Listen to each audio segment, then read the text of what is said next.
Welcome to the Handyman Pros Radio Show. Home improvement and maintenance tips from the pros. Welcome to the Handyman Pros Radio Show Action Edition, where we feature feedback from you, our listeners. I'm here with my old buddy Larry. And Larry, what has been going on this week? Well, it's the handyman business. Been busy.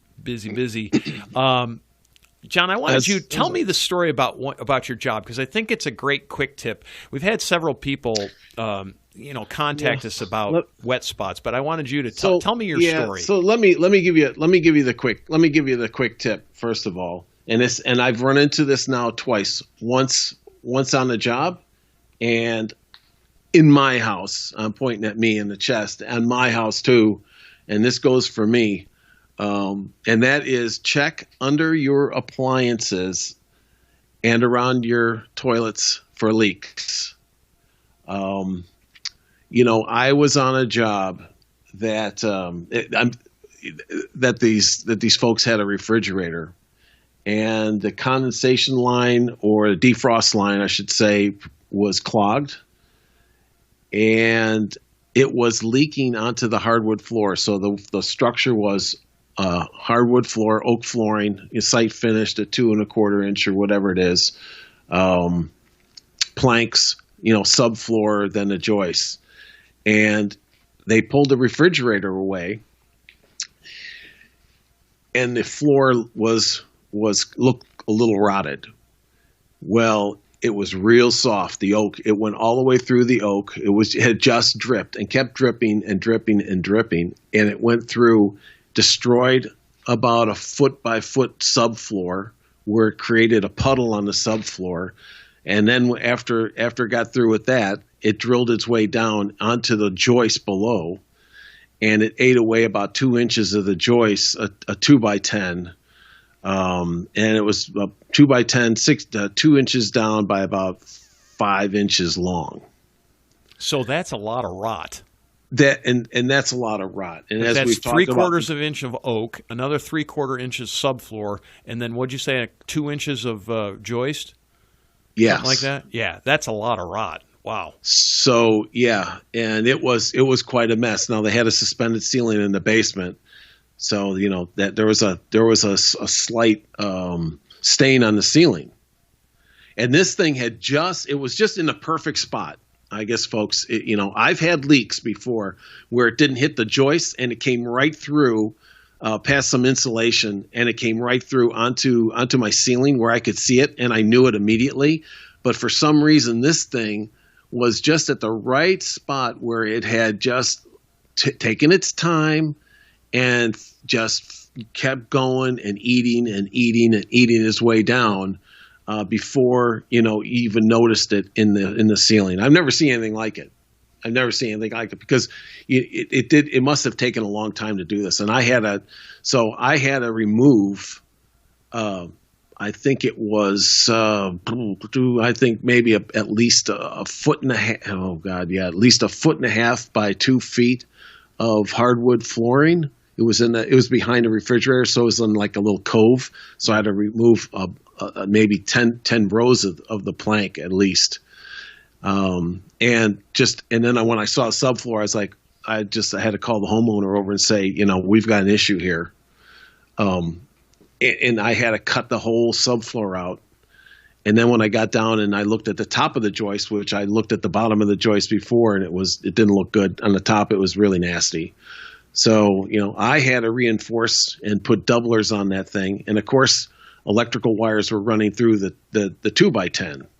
So I couldn't, so I couldn't add 2x10s back onto the sides of it because, the wires were there. So I used 2x6s on both sides, screwed them in with construction screws, to bring this thing up. I mean, it was going nowhere. I had to then replace the subfloor, and, the homeowner had obtained some pieces of oak flooring from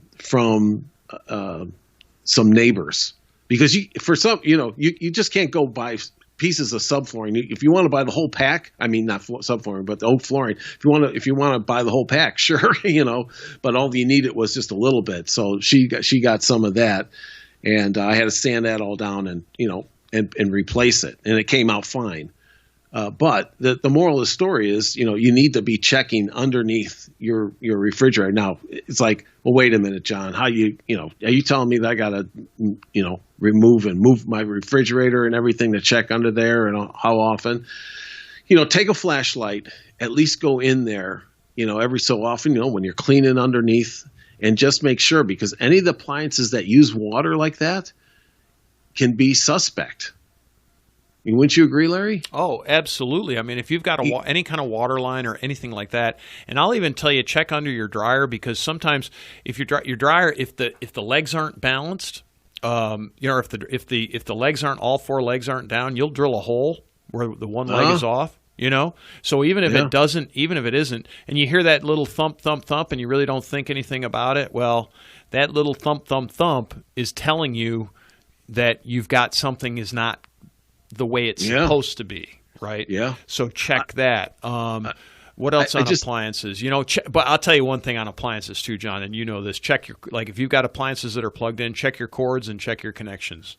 Right. So again, that little thump, thump, thump. If that cord is getting worn away, you've got a potential electrical hazard. That's a great part of checking appliances. Especially around the washing machines when they go into the spin cycles and things like that. Where they're moving around. If that cord is getting chafed on the metal, and that metal on those type of appliances can be very sharp. Yeah, very, very. And sharp. it'll cut through there. I will tell you that just yesterday, I had finally, I knew this over the last month, that my toilet the powder room over hardwood floor, over oak site finish floor, was starting to stain. And I'm like, okay, now I got a leak.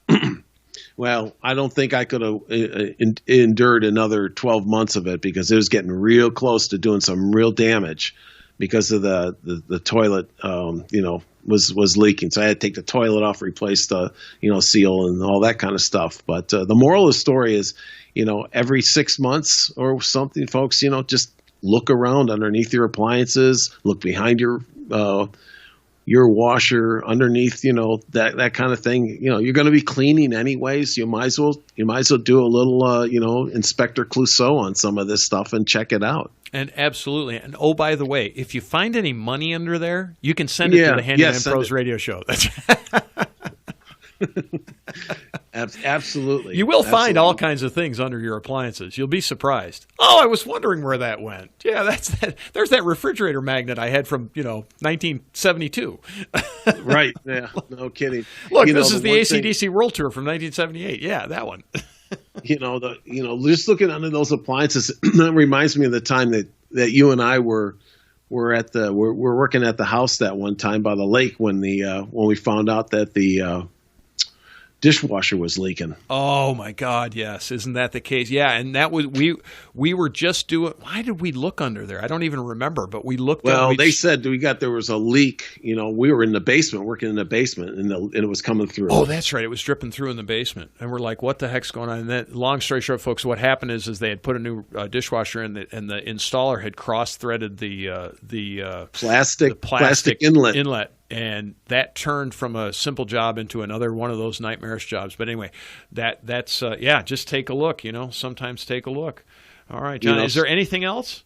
We got anything else? I don't think so. You just shine a light underneath there, see if anything's reflective, and just take it from, this is just one of those things, Larry, lessons learned. Lessons learned from the field. Well, folks, don't forget to join our Facebook group. That's at Handyman Pros, and join the conversation. Send us an email, questions@handymanprosradioshow.com, or go to our homepage at handymanprosradioshow.com and leave us a voice message. We appreciate you listening, and we will see you next week. Ladies and gentlemen, if you've enjoyed this podcast and have derived some value from it, here's 4 things you can do. 1, tell your friends about this podcast. 2, hit subscribe on your podcast player. While you're there, leave us a review. 3, subscribe to our newsletter by going to handymanprosradioshow.com and click on the subscribe button. We'll inform you of upcoming events, shows, and give you actionable tips for maintaining your home and property. And 4, send us an email with your questions to questions@handymanprosradioshow.com. That's handymanprosradioshow.com. That's our show for this week. Thanks for listening. We'll see you next week on the Handyman Pros Radio Show.